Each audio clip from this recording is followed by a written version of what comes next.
মানুষ আমাকে এমপি বানিয়েছে, বিএনপিকে এ কঠিন সত্য মানতে হবে। রুমিন ফারহানা।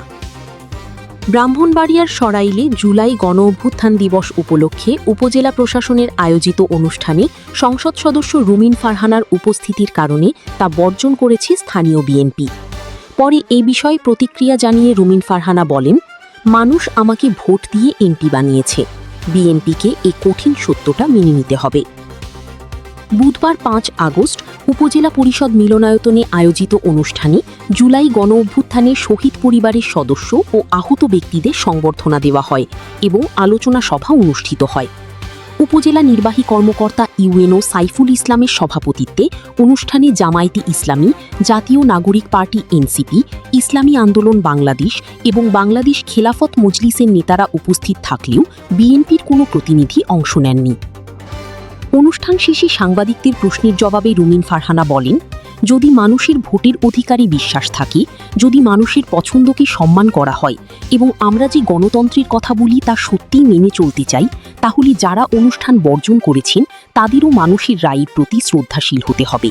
তা না হলে ১৭ বছর আন্দোলন করেছেন কেন? ত্রয়োদশ জাতীয় সংসদ নির্বাচনে ব্রাহ্মণবাড়িয়া ২ আসনে স্বতন্ত্র প্রার্থী হিসেবে হাঁস প্রতীক নিয়ে নির্বাচন করে ১,১৮,৫৫৭ ভোট পেয়ে বিজয়ী হন রুমিন ফারহানা। তার নিকটতম প্রতিদ্বন্দ্বী বিএনপি জোটের শরিক জমিয়তে উলামাই ইসলাম বাংলাদেশের প্রার্থী মাওলানা জুনাইদ আল হাবিব খিজুর গাছ প্রতীক নিয়ে পান ৮০,৪৩৪ ভোট। নির্বাচনের আগে রুমিন ফারহানা বিএনপির সহ আন্তর্জাতিক বিষয়ক সম্পাদক ছিলেন। দলীয় সিদ্ধান্ত অমান্য করে স্বতন্ত্র প্রার্থী হওয়ায় পরে তাকে দল থেকে বহিষ্কার করা হয়।